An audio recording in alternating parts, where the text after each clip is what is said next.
Okay, we're going to quickly go through this week's picks and power ratings. I know it kind of cutting it close before the games here, but I just wanted to get this out before the game started. Kind of plant my flag on all the main games of this weekend. So this is the updated power rankings.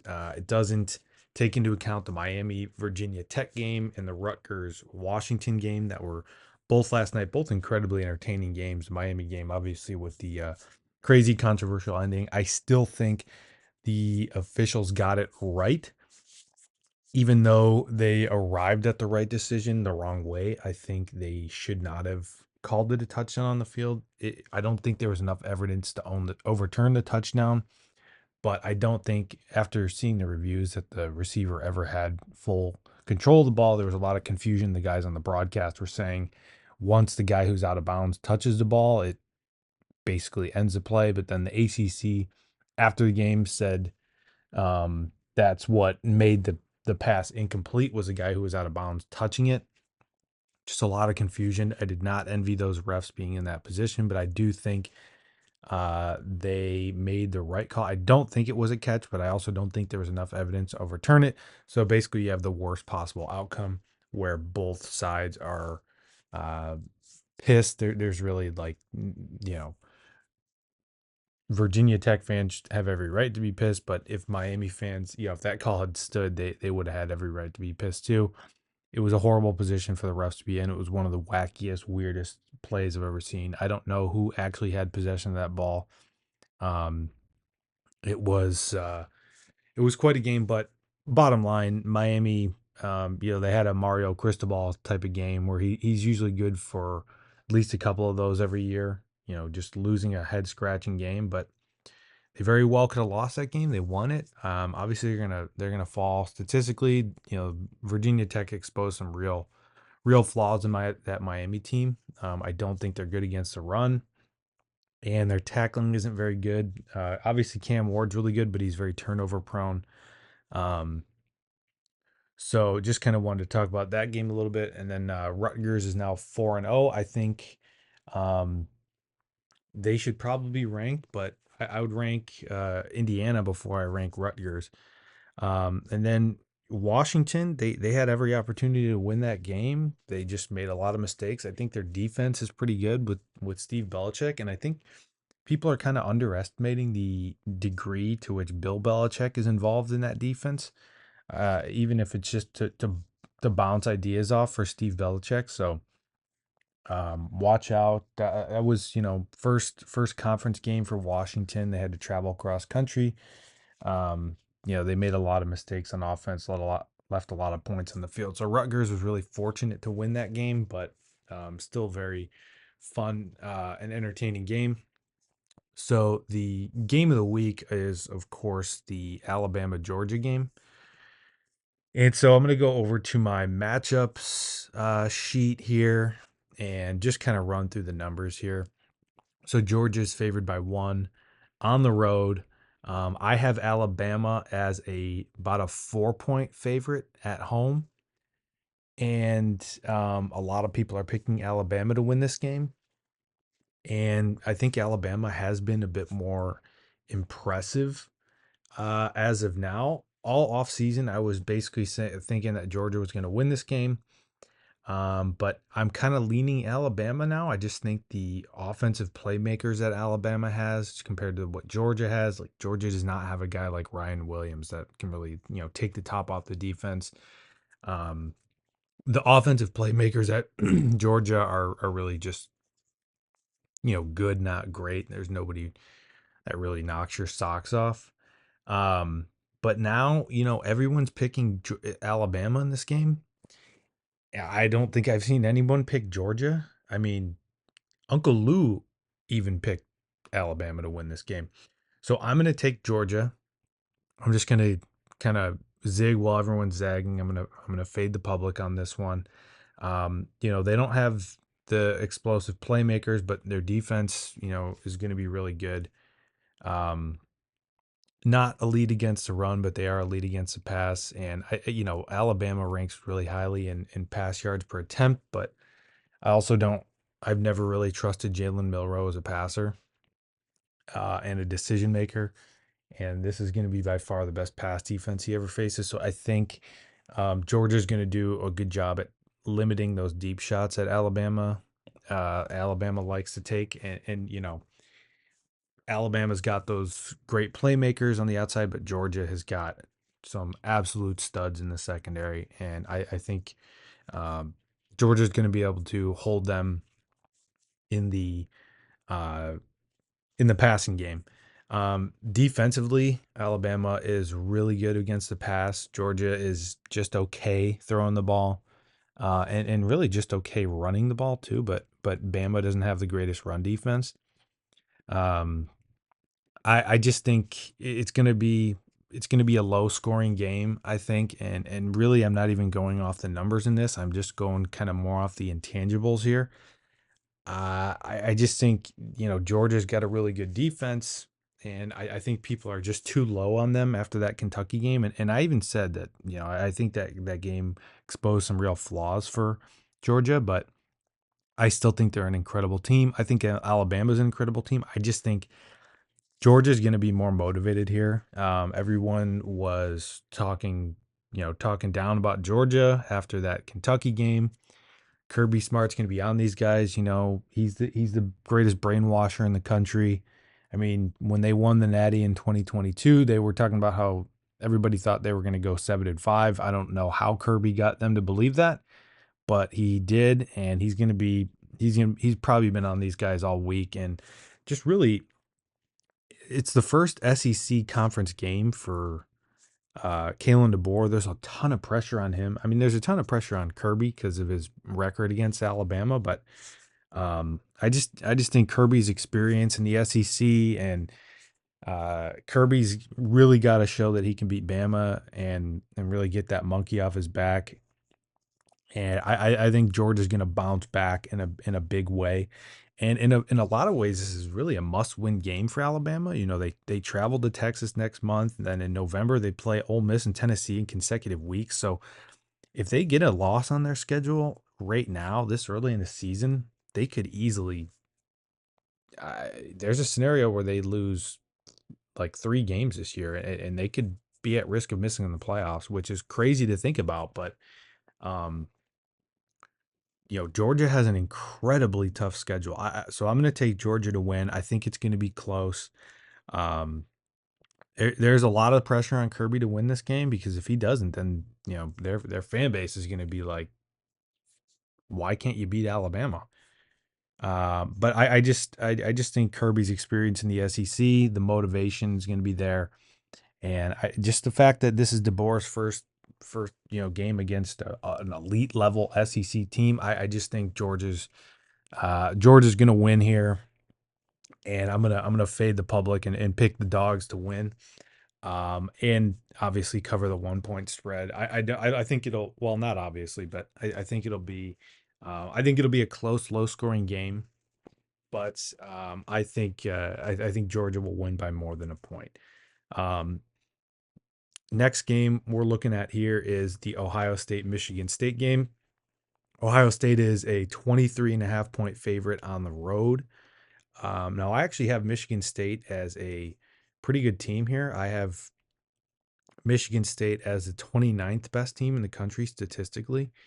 And so I've only got Ohio State as a 14-point road favorite. So my power ratings would have Ohio State or Michigan State covering the spread in this game. Now, it's a little early in the season, so the power ratings aren't quite as solid as they would be, in October. So take the power ratings with a grain of salt, and that's everything in this left column here, but it's reversed. So minus is bad for the home team, and plus is good for the home team. But obviously, we know that Ohio State's looked really good. They have not really been tested against any sort of meaningful competition. So this is going to really be the biggest test for them.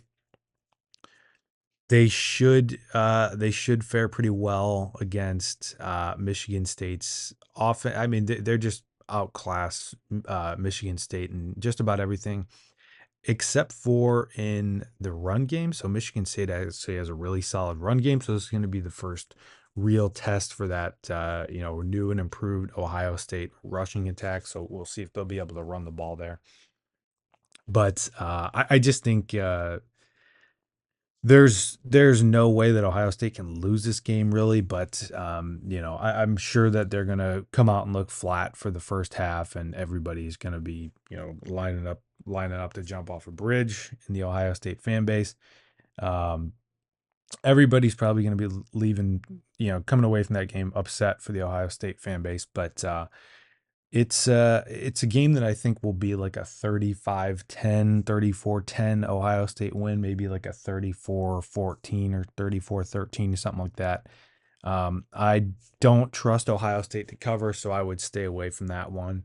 Uh, in terms of betting, and then, but the thing is, if Ohio State's offense comes out and looks, like a hot knife through butter, and they score 40 plus on Michigan State, then I think we're going to have some conversations about, the transformative effect of Chip Kelly on this Ohio State offense, and how they are really a force to be reckoned with. I've got a lot of takes lined up to fire off in that event. So I'll be watching that one on the secondary monitor. Unfortunately, it's on at the same time as the Georgia-Alabama game, which will obviously be on the primary TV. Um, and unfortunately, the Ohio State Michigan State game is on Peacock, so that's going to be a whole predicament in and of itself. But I'm not gonna choose Ohio State to cover, although I'm going to predict them to win something. I'm going to say 35-13.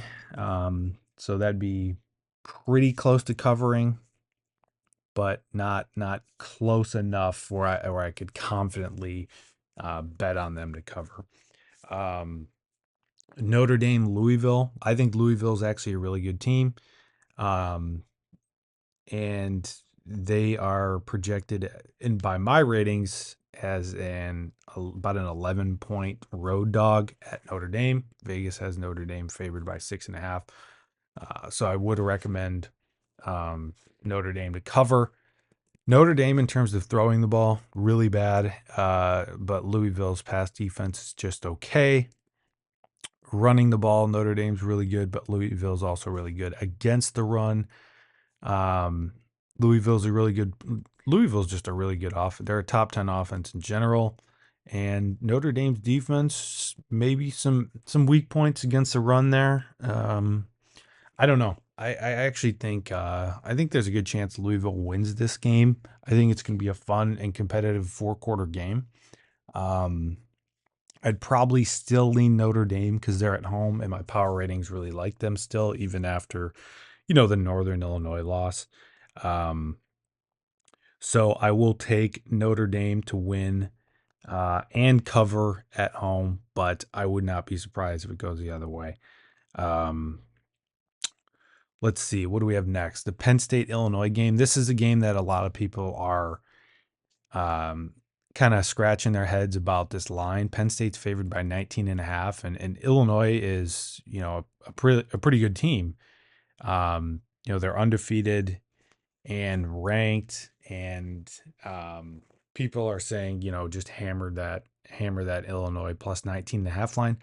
I'm not so sure about that. My power ratings like Penn State by 31 at home. Illinois statistically does not profile out as a very impressive team.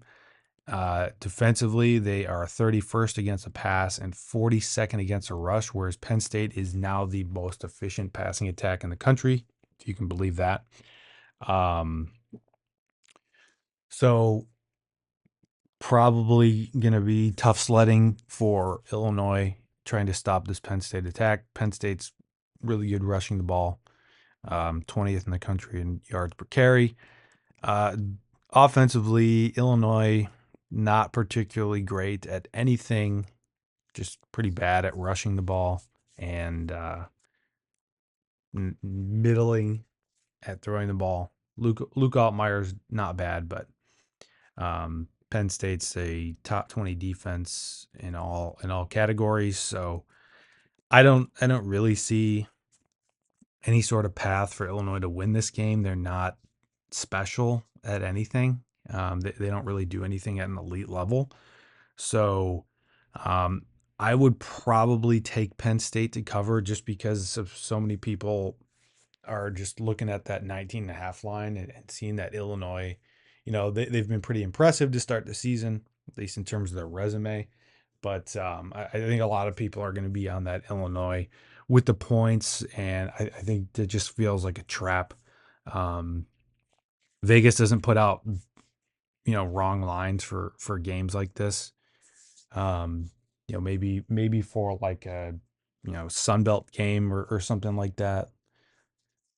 You could find a mispriced line, but I don't know. That line's where it is for a reason, and I think too many people are falling for the, thinking that Illinois plus 19.5 is free money.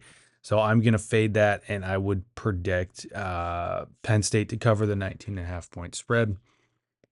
And again, my power ratings have them doing so, pretty convincingly. And again, the power ratings are not the be all end all, especially this early in the season. But I just look at, how Penn State stacks up against Illinois and all the major categories here.